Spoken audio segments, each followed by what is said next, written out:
Hello and welcome to a brand new Arseblog Arsecast right here on arseblog.com. How are you? Hope you're well. Thank you very much indeed, as always, for being here. This morning, we're here to talk about last night's 2-0 win over Bayer Leverkusen in the Champions League round of 16, second leg, which Arsenal won 2-0 with goals from Eberechi Eze and Declan Rice. Also, but slightly less than the Eze because that's a serious what a goal that was. And we'll talk about that. We'll talk about their performance overall. We'll talk about Arsenal's European consistency over the last couple of seasons. This is the third year in a row that we've made it to the Champions League quarterfinals after a long time of not being in this particular competition. So that's something we'll focus on. We'll talk Declan Rice. We'll also talk about how Arsenal are, according to some sections of the media, ruining football. Absolute monsters that we are. There's a lot to get into, a lot to talk about, but primarily we're here to celebrate the 2-0 win and a much improved performance from last week in Germany. With me to do that today is Andrew Allen. Good morning, Andrew. Good morning. How are you? I am good. You have been in the stadium the last couple of games.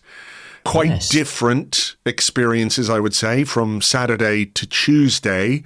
To what extent do you think maybe Saturday informed last night? Was it sort of a bit more relaxed going into this one, or how did it feel sort of pre-kickoff?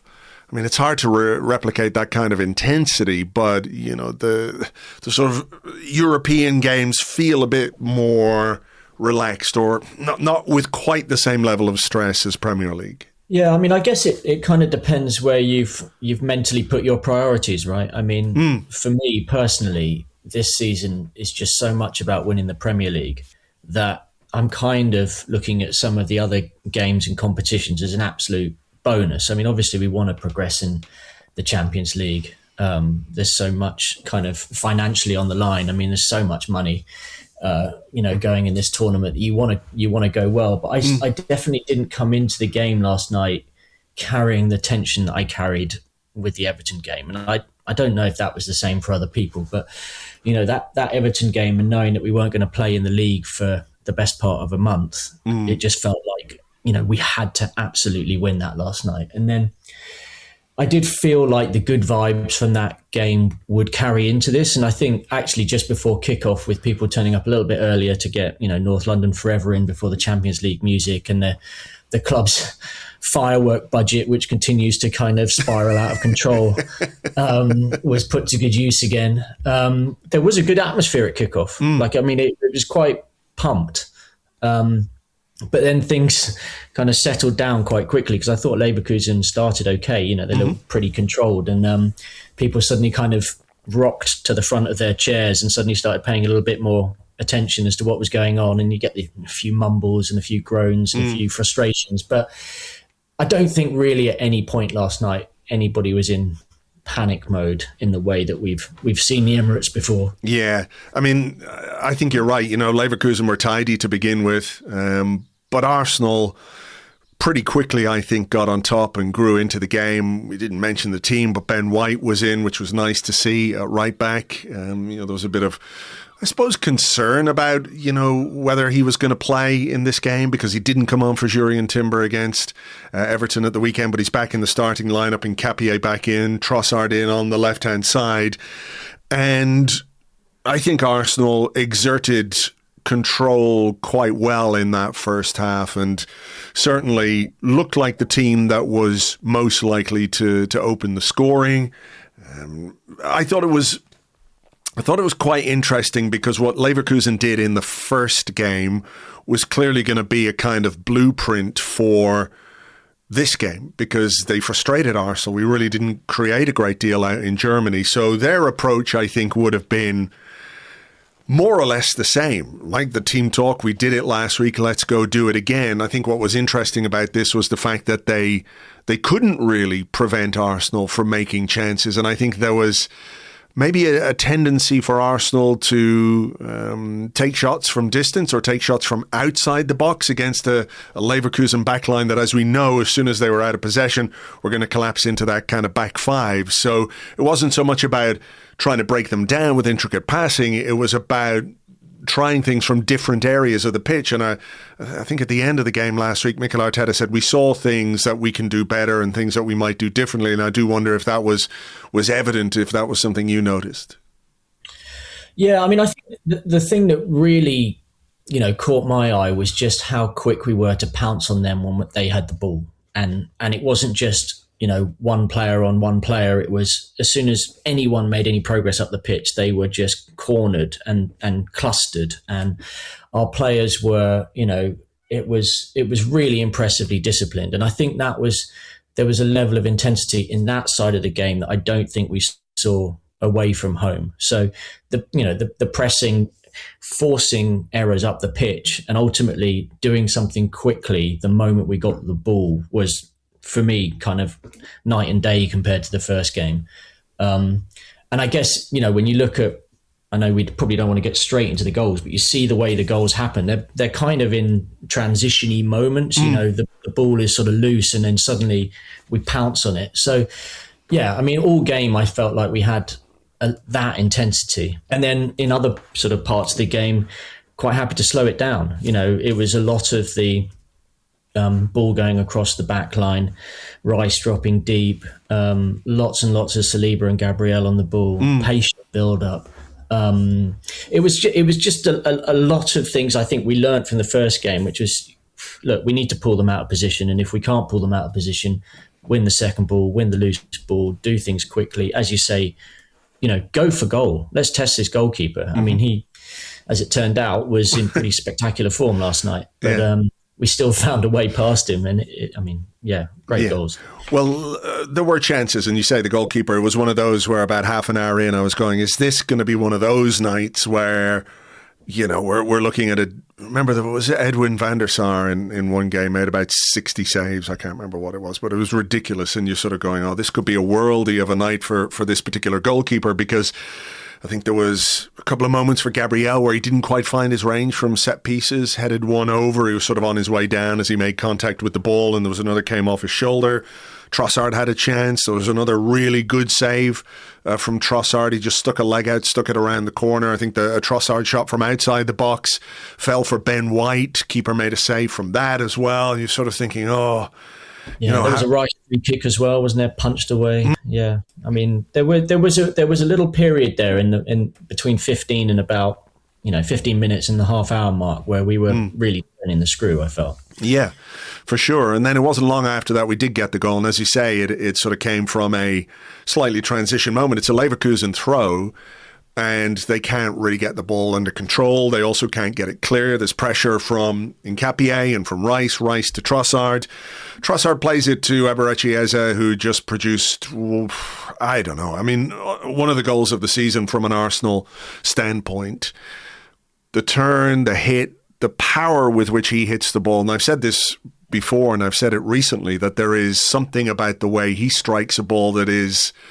kind of sets him apart from everybody else in this Arsenal team. Like he's the sort of anti-Alex Iwobi, if you like, because he will put his laces through everything. Iwobi has got his side foot style and it suits him great, but Eze has got this ability to put his laces through the ball. And I think when you can combine the power and the precision that he produced last night, no goalkeeper in the world is going to stop that. No, I mean, it wasn't until I sort of looked at the replay and you see that the ball would hit the back of the net before the goalkeeper had even finished sort of diving through the air. I mean, it was such a spank of the ball. And I mean, what do you think? Maybe even harder than the one against Mansfield, which was really, absolutely pile drived into the top corner. Yeah, I think so. I was trying to think this morning, like, what did that goal remind me of? And pretty much the only one that came to mind was maybe Adebayor at Spurs. Oh, the one I was thinking of was Thierry Henry away to West Ham, where I mean, that's a rocket. But I was just thinking also just that way that the sort of the swivel, volley and all that. But yeah, I mean those two absolute rockets. And I think Henry scored a pretty incredible goal against Manchester United, didn't he? Once where he sort of nailed it straight down the middle and it came off the box. So that was another one that just went, real bullet. But yeah, he's got a bit of swagger to his game at the moment. As old Eze, he's kind of. I mean, I really sort of like the way that he celebrated that goal, because I'm not entirely sure how you managed to put the ball in the top corner from 25 yards like that and then just keep you cool. But that sort of says to me that I think he's sort of starting to take it all in, understand what his role is. He knows what he can bring to the team. I've been very sort of sad and frustrated on behalf of Martin Ødegaard that he's not been able to really play any proper run of games this season. But I do think what we're seeing now is the benefits of that, which is Eze starting to really understand how this team works and what he can do and what he can bring to it. I mean, while we're talking about it, we might as well address some of the post-game comments from Mikel Arteta, which I thought were really interesting. Talking about how that kind of goal is the reason why he's here. But he also talked about how he's playing every 3 days. He has rhythm, understanding with his teammates. And he said especially his level of activity with and without the ball. And I think if you go back a few games, leaving aside the North London derby, where obviously, he just turns up and scores for fun. He could do that in his sleep, it seems. I think what we've seen over the last number of weeks is a kind of... It seems weird to say it about such an experienced player and such a quality player. This is not some ingenue that we're sort of plucking from the academy and, blooding into the first team. He's a big money signing with lots of Premier League experience. But I think maybe what we've seen over the last number of weeks is a kind of progression in his game where he is week by week or game by game more and more involved. So the issue with Eze has never been about talent or ability or technical quality. It's been about consistency, right? I think what we've seen is that influence and that consistency developing over the last number of weeks with this run in the game because, he had a period in the season where he wasn't getting off the bench. Yeah, and I think also the way that his teammates operate around him makes a big difference. I think personally, when I see the best of Eze, I think Trossard is sort of in and around the middle of the pitch, and last night particularly, he was coming in off the left into the middle. Eze was maybe playing a little bit further forward. There was sort of just someone else to do some link-up play, and I was really, I like that little combination that's going on. Just going back to what you were saying about what he could do, on and off the ball. I mean, I think the off the ball stuff is really, really interesting because, again, I'm not sure anybody, when Eze came into the team at the beginning of the season, necessarily looked at him and thought, there's a guy who's going to be an absolute demon in the press for us. But he's getting there bit by bit. And I think was it Arteta said last night, he can do it. If he couldn't do it, I wouldn't demand it of him. He can do it. He's willing to do it, and he's doing it better and better every day. So, the other thing he said about, improving his pressing game was, without that, you don't have a chance to play in this team because everybody else does it, and that's why we're so consistent in winning matches. So it's not like he's asking Eze to do something that nobody else does. I think it is I'm not saying that at Palace he had more. I think at Palace he certainly had more of a free role. There was more responsibility on him to create and to score goals and to be that kind of attacking fulcrum for the team, which isn't to say he shirked any of his work, but I think here there is much more of a collective ideology, if that's the way you want to put it, right? That you're only as strong as the weakest link in your chain. And Arteta, as we know, does not like weak links. He likes a big, strong chain. So I thought that aspect of it was quite interesting. But I think as well what he said about Eze is that this season he's played maybe more than any other season so far. Or by the end of this season, certainly, he will have made more appearances in one season than he has in any other season in his professional career so far. Yeah, I mean, comparatively, I think looking at the stats, he's already played 43 games this season. A couple of those were for Palace right at the beginning, right? And given that Palace don't always progress that far in domestic competitions, obviously last year they did well in the FA Cup, they're not usually playing more than 45 games a season, let's say. So, he's got a lot of football in his legs, especially with some of the internationals that he's had as well. So, I mean, they've been mindful of that. I think he's been, Arteta was talking about that a lot even around the Christmas period, just sort of trying to put some context as to why, his team selections reflected that way. So, yeah, I mean, there's just a level of swagger we're starting to see with him now, which definitely speaks to the confidence. And I look, you want your players to come to the boil at this point of the season, and for your main creative players to really be producing the goods at this point of the season. So, yeah, I mean, it's really, really positive, and it's absolutely necessary as well, because, we've really, without Ødegaard, without a fully fit Havertz to fill that position, obviously allowing Waneri to go off, on loan as well. We needed it. We needed this. And, I'm delighted for him. It's just a case of now just, keeping it going and hopefully not having to run him into the ground completely. He's going to need some support, basically. Sure. I mean, I think you start to look at the numbers and they're not amazing, but 9 goals and 6 assists so far is pretty decent.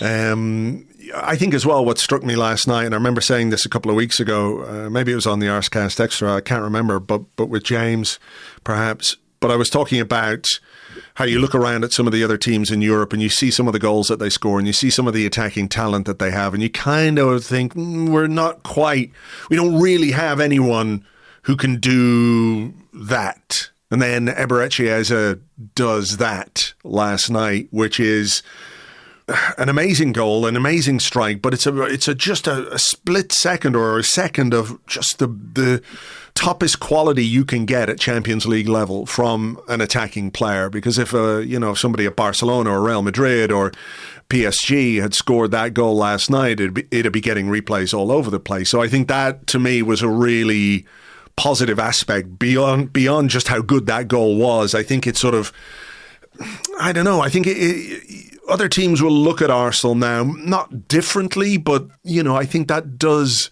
just add a little more weight to what we've done in this leg. Yeah, I mean, I think a lot of teams will be looking at Arsenal and going, they really don't have a weakness. You get harried in the middle of the pitch and in 3 seconds the ball's been hammered into the top corner from 25 yards. I mean, that is a level of intensity that not many teams can replicate. And, I know the second goal was very different, but it was also sort of the same ilk. It was a real clinical moment by a midfielder who just took his opportunity, knew exactly what he needed to do.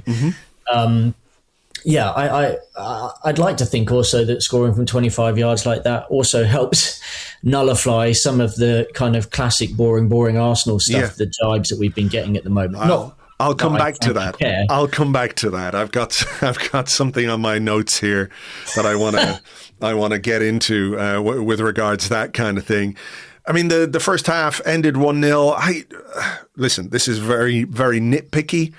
We had a free kick. We don't get a lot of free kicks from just outside the box. We had a free kick from a decent position about 5 yards outside the box with about 2 or 3 minutes to go in the half. It's ideally set up for a left footer. So we've got Bukayo Saka who can hit the ball. Declan Rice, as we know, can score. And Eberechi Eze, as we know, can score free kicks. We played it short. I was just like, come on, you're 1-0 up. This is a good chance to have a go at goal here. I really didn't understand that. I don't quite know. Maybe they had a better idea. Maybe they thought they had a better idea. But in that moment, in those positions, I really want to see somebody have a go. And I was sort of looking for Eze after scoring that goal, maybe to say, hey, give me that ball. I'll have a go here. See what I can produce.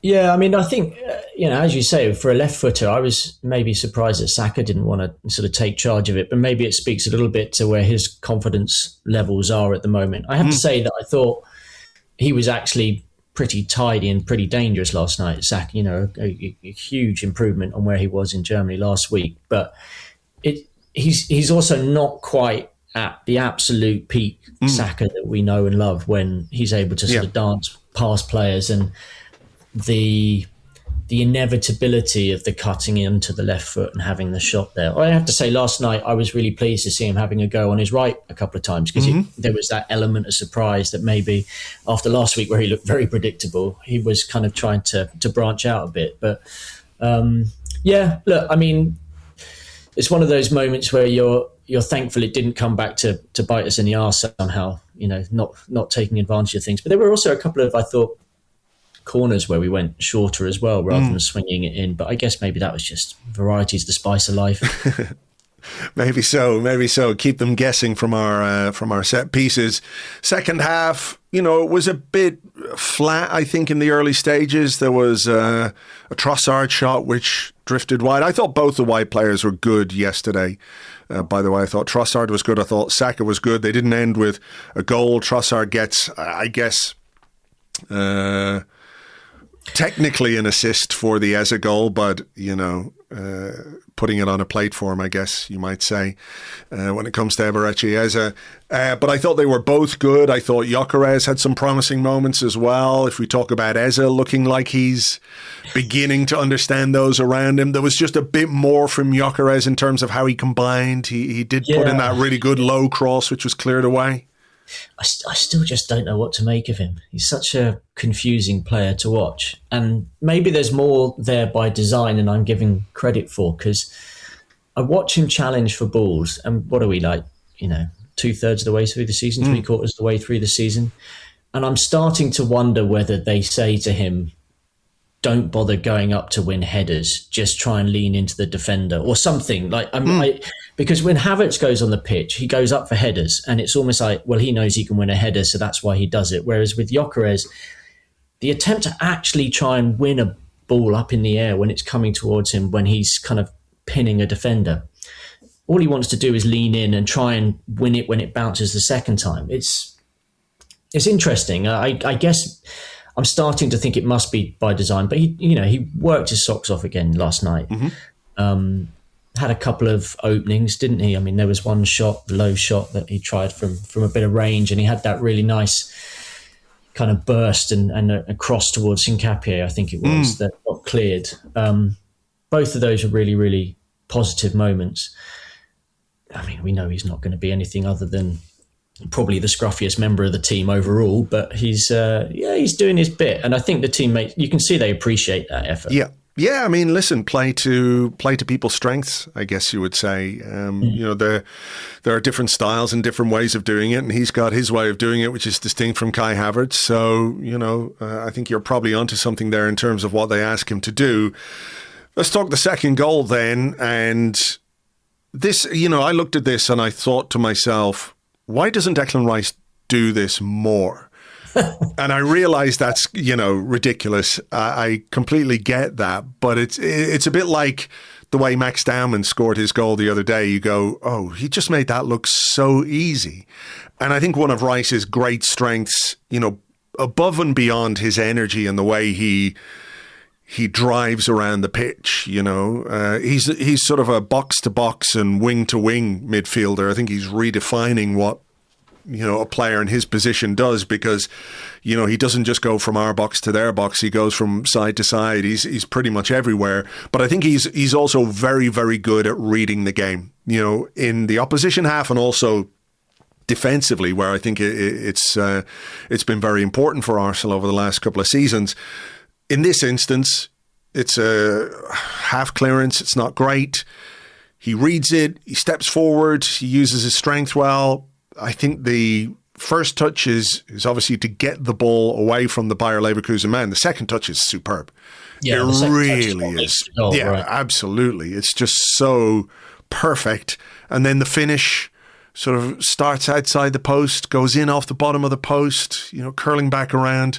A really, really excellent goal. Yeah, I like you. I'm surprised that we don't manage to find him in those positions on the edge of the box more than we do. But I think almost it's as if since Zubimendi came into the team and they're a bit more double pivoty and we've got someone like Eze to occupy that space, it's almost as if they've taken it off his plate. But last night, I mean, as you say, it just opened up for him and he couldn't not do that. But he's a brilliant finisher, and he's got a nice little repertoire between kind of curling low and passing the ball towards goal and kind of hitting them with a little bit more venom. But yeah, he was superb last night, Rice. I mean, there really is a kind of first half Declan Rice and a second half Declan Rice. in the first half, everything is a lot closer control and calm and passing. And then I think when spaces open up, it's as if the pitch widens for him. His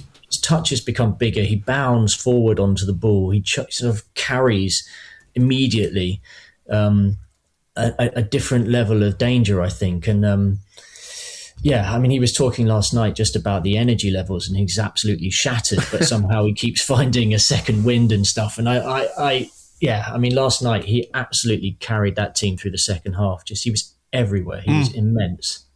No player had more touches of the ball for Arsenal last night. It felt like that. Yeah, and I thought it was quite funny as well. I'm absolutely shattered. He said that the other week, didn't he? I can't remember after which game it was.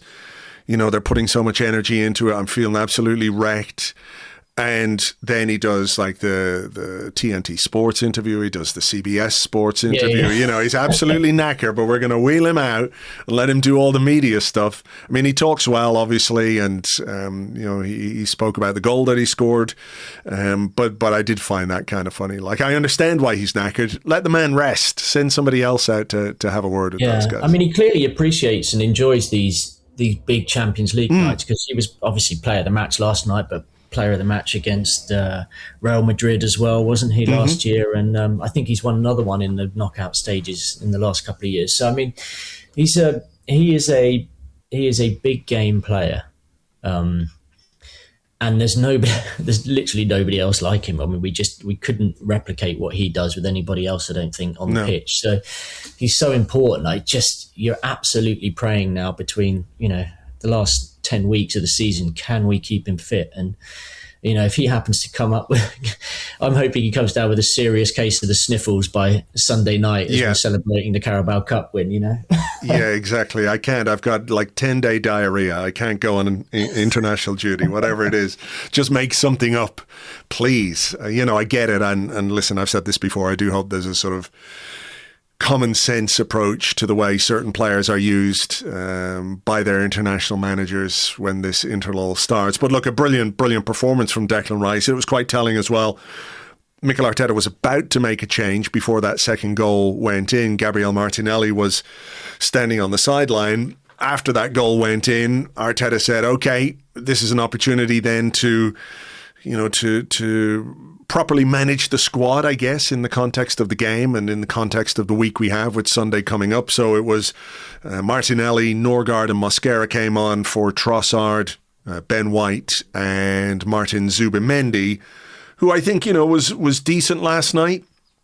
Zubimendi, I know he's had a difficult couple of weeks maybe where he hasn't quite been there, but I also think it's important when we can and when the game state allows to take minutes off him and maybe take minutes off Declan Rice. I know they're not, we don't really have that kind of player to step into the Rice role because of the absences we have. We don't have Marino in particular, I think, who would take some minutes off Rice in games like this and with scorelines like this. But an interesting triple change, and then immediately I think Eze went through and felt something and came off for Havertz, and you're like, oh no, please. He said to TV afterwards he feels fine, so that's good. My suspicion is I made the wrong decision there. I should have passed it to Bukayo Saka. The crowd have groaned. I'm going to pretend that I've slightly jarred my ankle taking the shot. I'm going down. I'm going off. Thank you very much.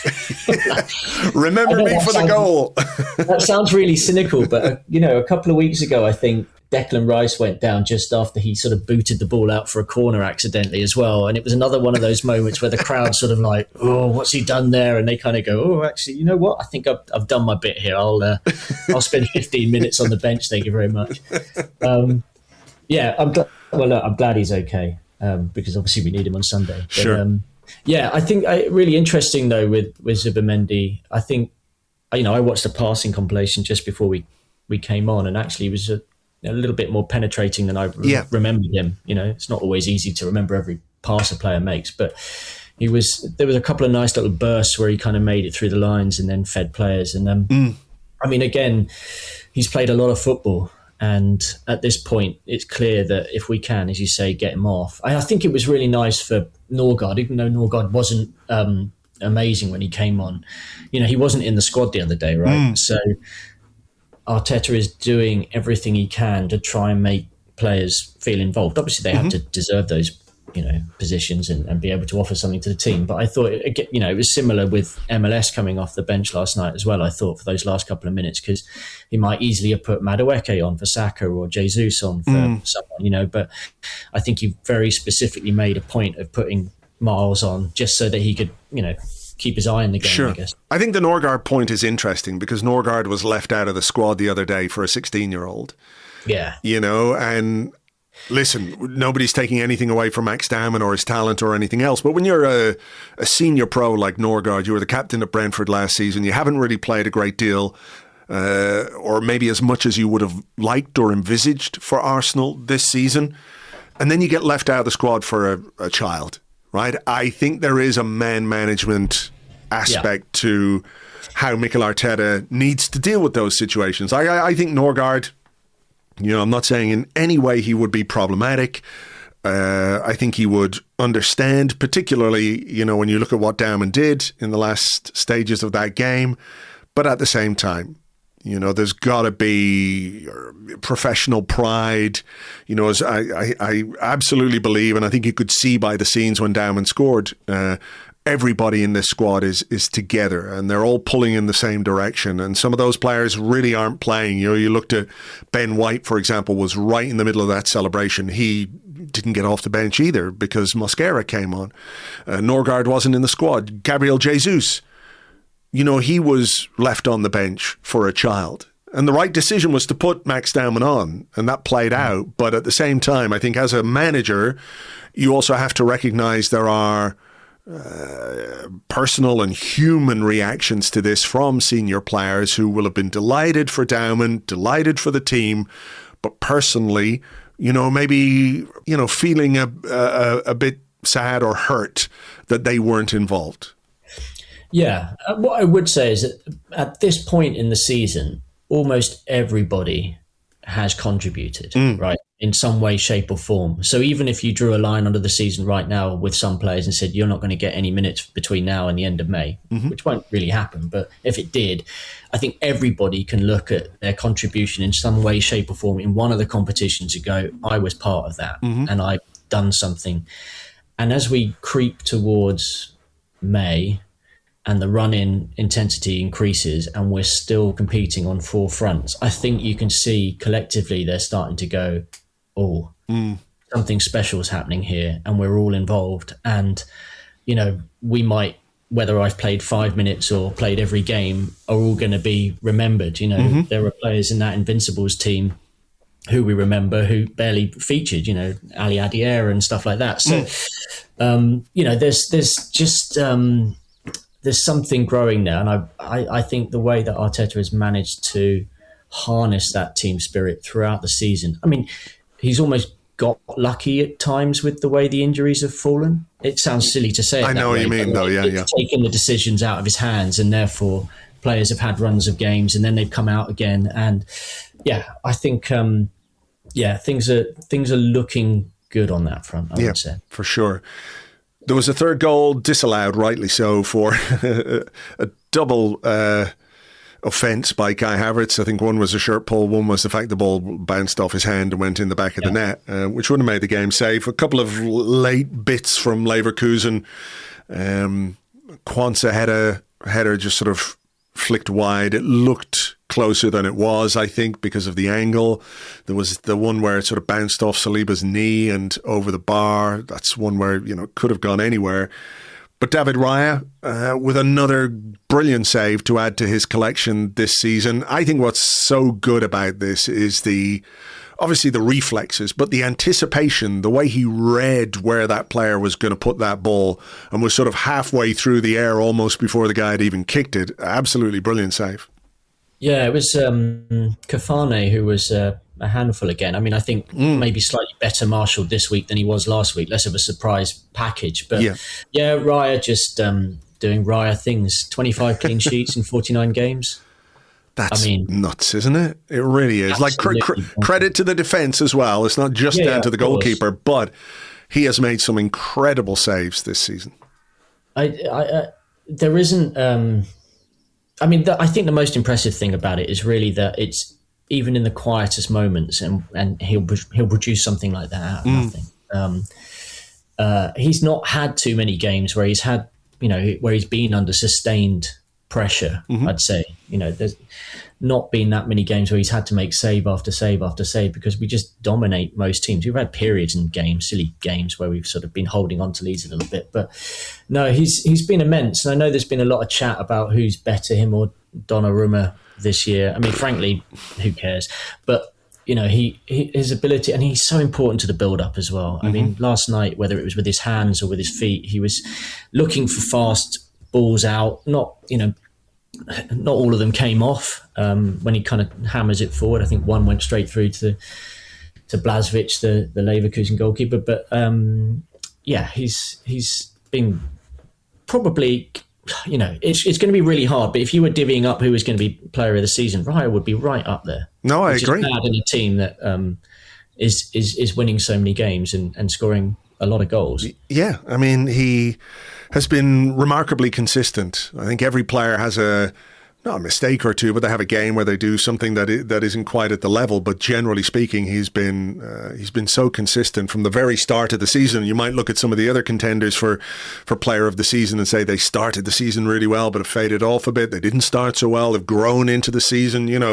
I think Raya from day one has been absolutely outstanding, and kept the clean sheet and enabled us, or helped us, get through to the quarterfinals of the Champions League, which, I did want to. We're through. I think the improvement was obvious on the first leg in Bayer Leverkusen, but I think what I did want to talk to you about was the fact that this is the third season in a row that Arsenal have made the quarterfinals of the Champions League, having spent a long time out of this competition. And maybe the first season, people might say, yeah, you've got that flush of energy and we're in this competition and we're going to show what we can do. I think last season, Arsenal demonstrated that they are a team that needs to be taken seriously by other European sides and European competition. And this time again, while competing in the Premier League and in a great position in the Premier League, have advanced to the quarterfinals of the Champions League again. We talked about Raya performing consistently. I think the way Arsenal have performed in Europe in the Champions League under Mikel Arteta over the last 3 years is maybe not something people talk enough about.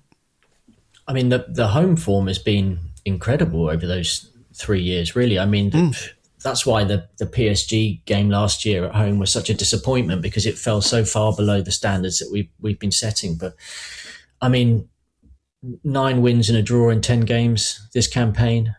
I guess we were relatively lucky to get the penalty and to equalise last week, but really nobody has come anywhere near us this season. And it's big boy stuff.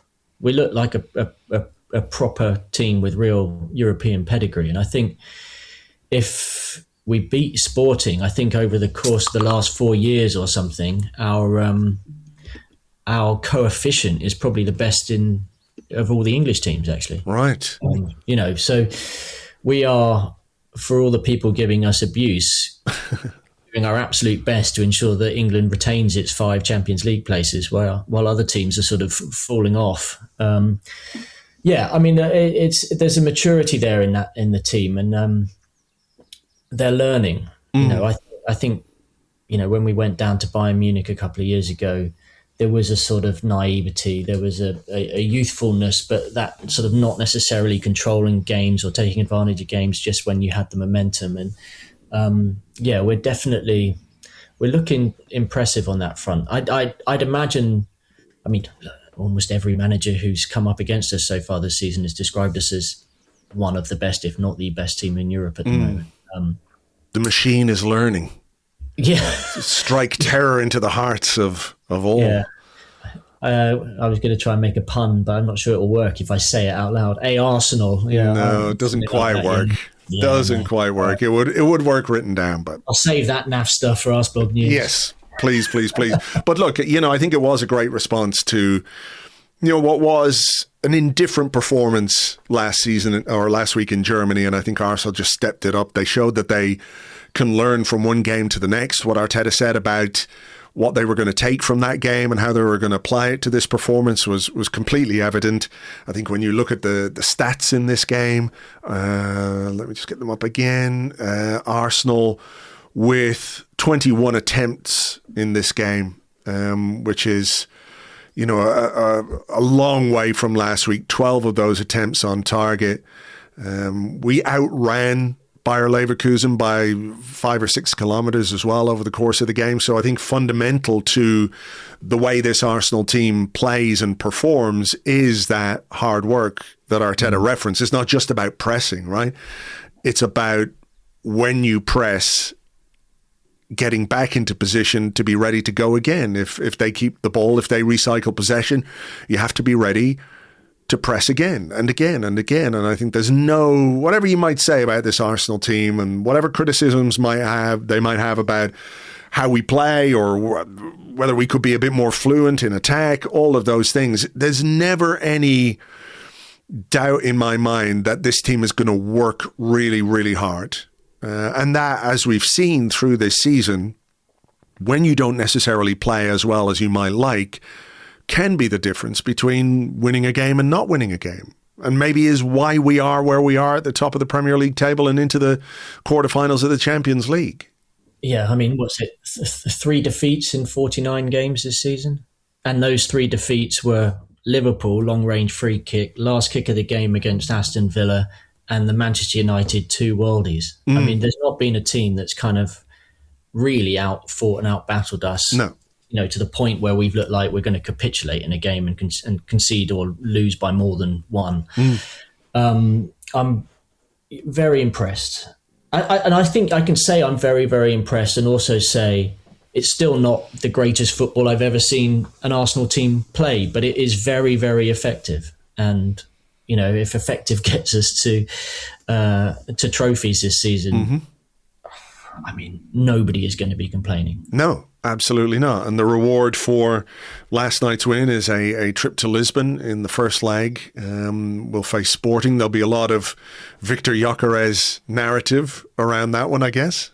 Yeah. I was in Lisbon in October during the last Interla, the one before last, and their club shops were still selling Gyökeres Sporting Lisbon shirts. So I imagine they'll be taking those off the mannequins just in case. But yeah, I mean, incredible result for Sporting, really. I mean, it was, I think everyone looked like, they were going to be booking their trips to the north of Norway. I would actually say it's maybe a better game for us. I feel like, we've come up against Sporting. We know a bit about them. We know, presumably from a logistics point of view, getting in and out, all the rest of it's going to be a little bit more familiar.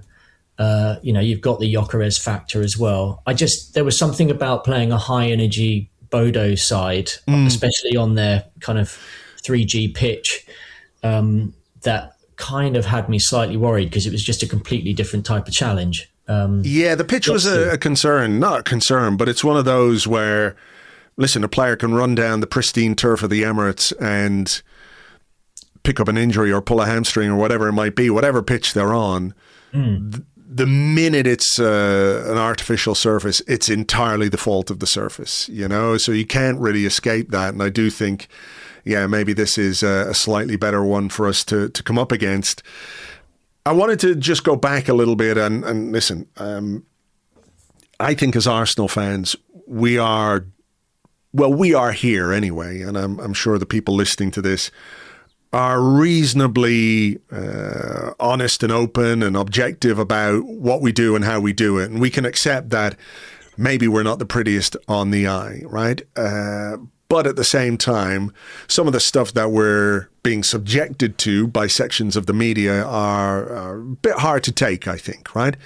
Like if you say Arsenal are scoring 32% of their goals from set pieces, you're kind of ignoring the 68% of the goals that we score from open play. There was a piece on ESPN by a particular correspondent, somebody who once said that Thierry Henry was a London thing, mainly.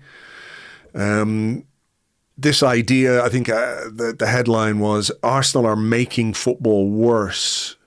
And the contention is in the article, if Arsenal win all 4 trophies this season, even if they only win the Premier League, Arsenal's success would be regarded as a backward step for football and even a bad thing for the game because of the way Arteta's team plays. Success leads to imitation. Everyone wants to be a winner, and the shortcut to winning can often be simply a case of copying the best. I mean, I really find it very difficult to get my head around that kind of bullshit. You know, it's I got you there just as you're taking a mouthful of coffee. Sorry. Of coffee and nearly spat it out everywhere. Yeah. Do you know what? Because I think we can all accept some criticism, right? We're partisan, we're biased, we want to protect our team. But if you turn around to me and say, listen, you know, the way Arsenal play is not for me. I prefer this, or I prefer a more fluid game. I get it. I can accept that. I'm a big boy. But I think this stuff is just sort of rooted in such dishonesty and such... I know it's a construct of the media landscape in which we live, right? You've got to be the guy who gets it out there. They're, Arsenal are ruining football. But I mean, it's patently absurd, particularly, you know, I can remember when I was a kid and I watched the 1979 FA Cup final. Those goals were not particularly great goals, but I replicated them in the garden time after time after time. You know, Arsenal last night, Eberechi Eze and Declan Rice scored the kinds of goals that kids will be trying to replicate on the playground all day today. You know, in North London and around the world, kids who've got a football who saw that game last night will be practicing the Eze shot and breaking windows all over the place, and good luck to them. That's exactly what they should do, right? So I find that kind of one-eyed view of what Arsenal do a little bit frustrating. I mean, I think there are people out there who are obviously deliberately baiting Arsenal fans. I don't know what their agenda is, but I would imagine that some level of clickbaitiness is determining why they're writing those types of articles. Mm-hmm. I think there's going to be quite a few more of them in the next few weeks. Yeah, probably. This is the last opportunity for them to get it out of their system before we actually win something. And then it's going to be a lot harder to kind of persuade your editor that you have to write Arsenal are terrible if they're winning actual silverware. So, look, I think my attitude is try not to rise to the bait too often. But, I mean, that guy brought so much heat upon himself. I think it felt to me like my entire kind of For You feed on X as I read it was just responses to this kind of this guy. I mean, if you poke a hornet's nest and you get a few stings, it's not really the hornet's fault. No, exactly. So I mean, look, it's we're just gonna have to ride this, and you know, history will be written by the victors, and I'm very much hoping that we are the victors when we come out the other side of May. There's a lot to do between now and then, and there's going to be a lot of people who try and drag us down, and I think maybe we just have to enjoy that because we'll get to rub it in all the more at the end of it. I hope. You know, I'm just incredibly bullish at the moment about us winning something major. I don't know what that will be.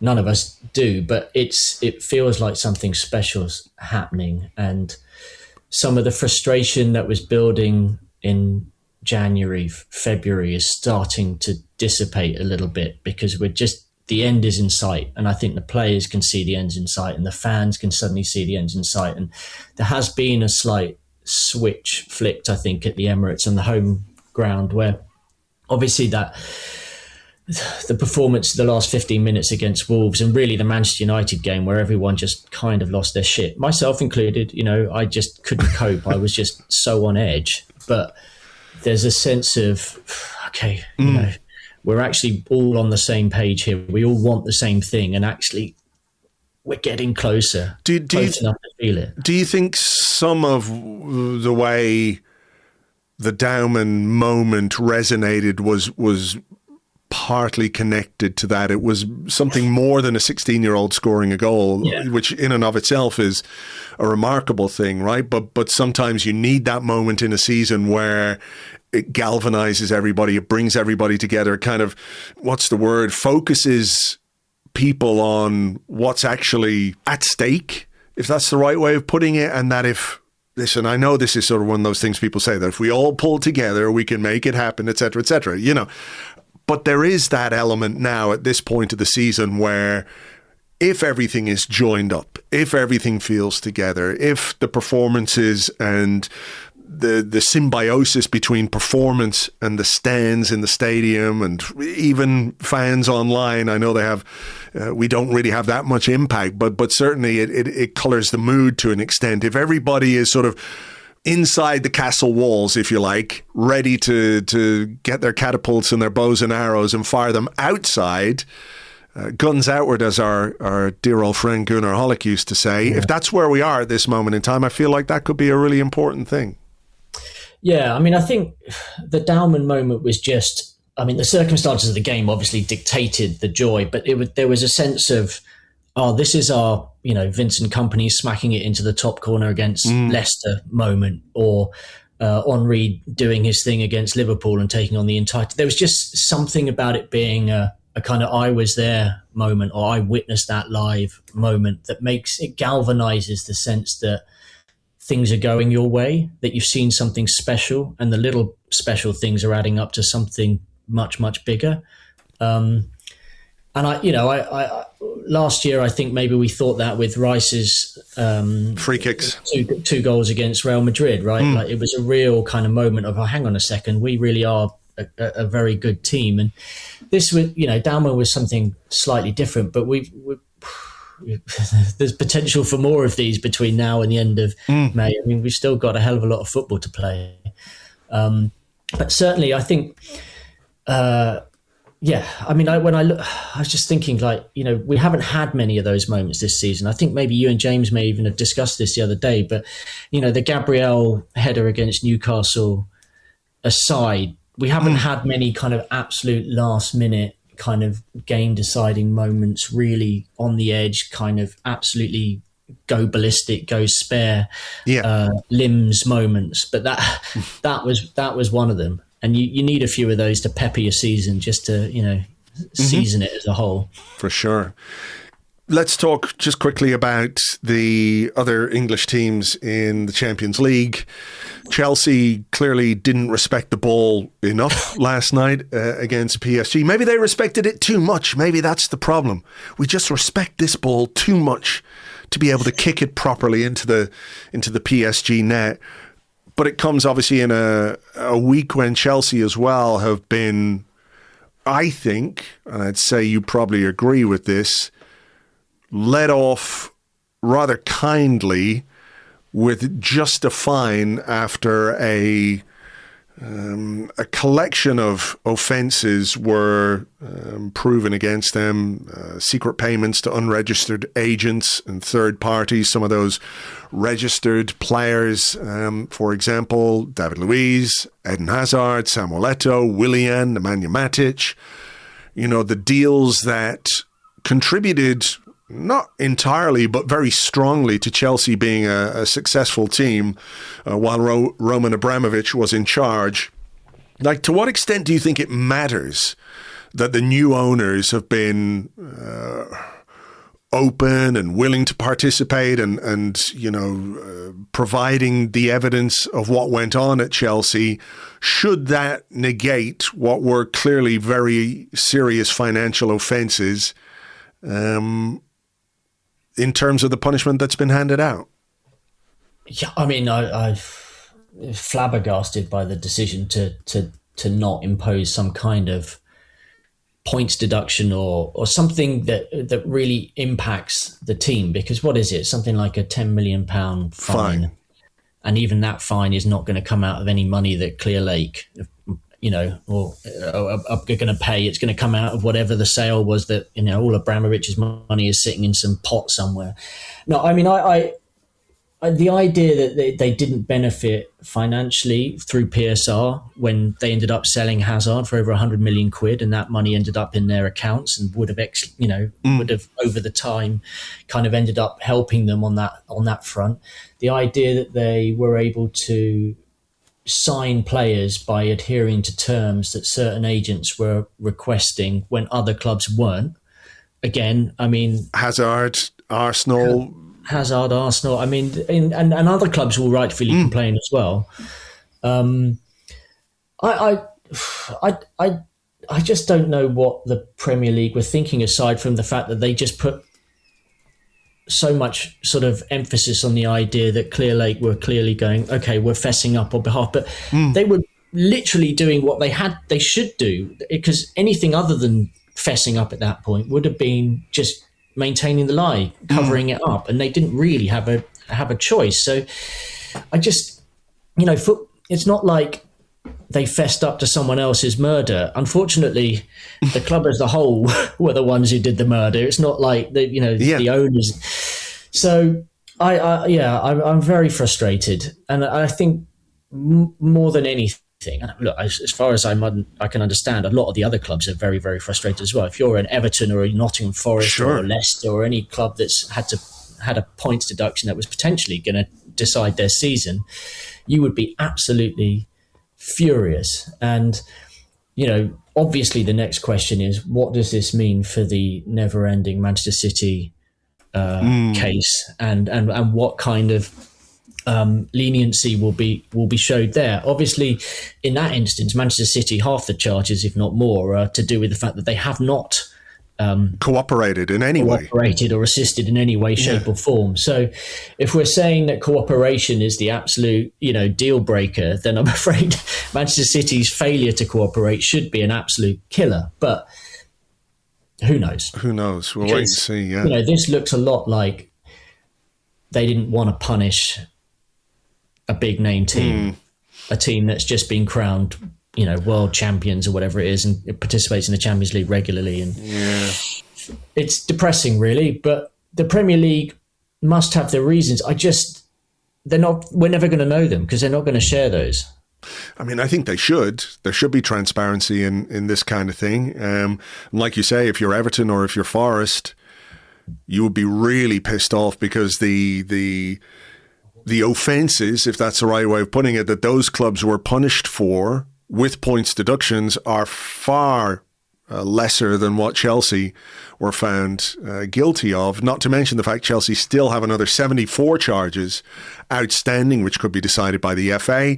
Plus, they've had a sort of history in recent times of having to pay fines for irregularities for things that occurred under the Abramovich regime, I think is the only way of putting it. The other day, they've spent something like £46 million on fines, which is more than any money they've spent on club infrastructure, over the last few years. I mean, they're a club that just spends money like there's no tomorrow, and then ridiculously end up recouping over 100 million quid for taking part in a tournament where they were invited off the back of the successes that they gained from this period. I mean, it's... football is in a very, very strange place, and it looks increasingly difficult for it to get its house in order. I don't know whether the new football regulator will go and be able to do anything further on this or in future, but things are, I mean, they're just a bit depressing, really. Yeah. Manchester City out as well. Going down to Real Madrid, down to 10 men last night. Liverpool in action against Galatasaray this evening, so we'll wait and see if there's any other English teams in the Champions League come the end of tonight. Before we go, are you ready to start thinking about Wembley? Do you need a couple of days to just sort of relax into that and let the tension build and the excitement build? Yeah, it's funny, isn't it? It's just...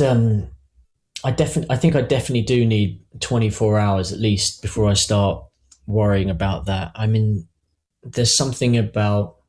I mean, City are not on a good run of form, right? They have taken an absolute pounding in the last week, whether it's the 2 defeats to Real Madrid, or arguably even more damaging, the drop points at West Ham. Are they going to be a wounded beast? Are they going to be, so affected that actually will be able to really capitalise on their state of mind?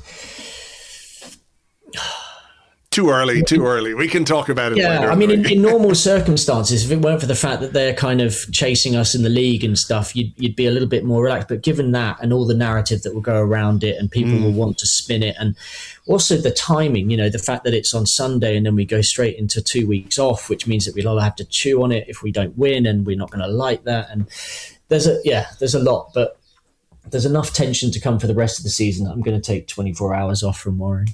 Okay, I think that's entirely fair. Right, we'll leave it there. As ever, thank you very much indeed, Andrew, and we'll catch up again soon. Thanks very much. Always a pleasure. Thank you very much indeed to Andrew. You can find him on Blue Sky. He is at aallensport.arseblog.com. That's at aallensport.arseblog.com. And of course, doing all the bits on Arseblog News.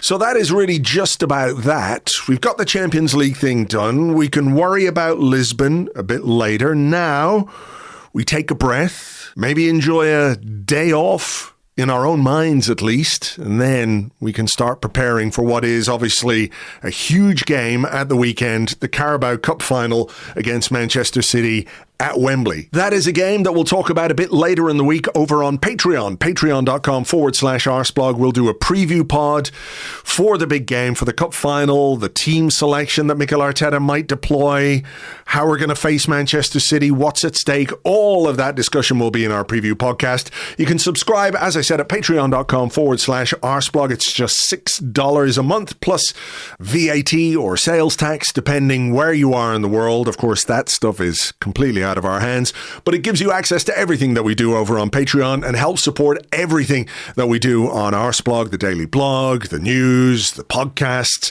that are free to air for everybody. So if you want to get on board, you'd be very, very welcome, and we thank you in advance for your support. If it's not something you can do right now, that's completely understandable. We thank you for being here anyway and for listening to all the podcasts, for downloading, subscribing, and all the rest. For now, though, wherever you are in the world, look after yourselves, mind yourselves, take care, and we will catch you on the next one. Until then, cheers. Bye-bye.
Here, boss, I've got a great idea for an article.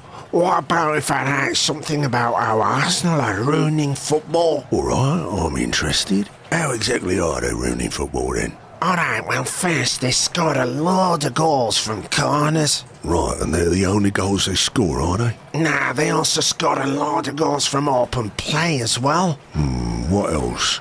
What else? Well, they're really good defensively, so they don't really lose too many games. I think we might need to go a bit deeper. Do they give young players a chance? Yeah, they had this 16-year-old the other day, came off the bench, came up through their academy, scored a brilliant goal. From a corner, I bet. No, it was from open play. I see.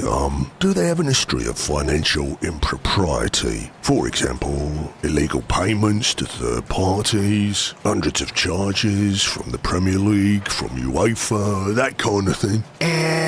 No. So, let me get this straight. Your contention is that Arsenal score goals from corners, score goals from open play, are very good defensively, win a lot of football matches, give chances to young players, and don't have hundreds of financial charges levelled against them by the people that run the game domestically and in Europe. Is that right? Yeah, that's exactly it. So, how exactly are they ruining football? 'Cause I don't like them. Get out of my fucking office, you wanker.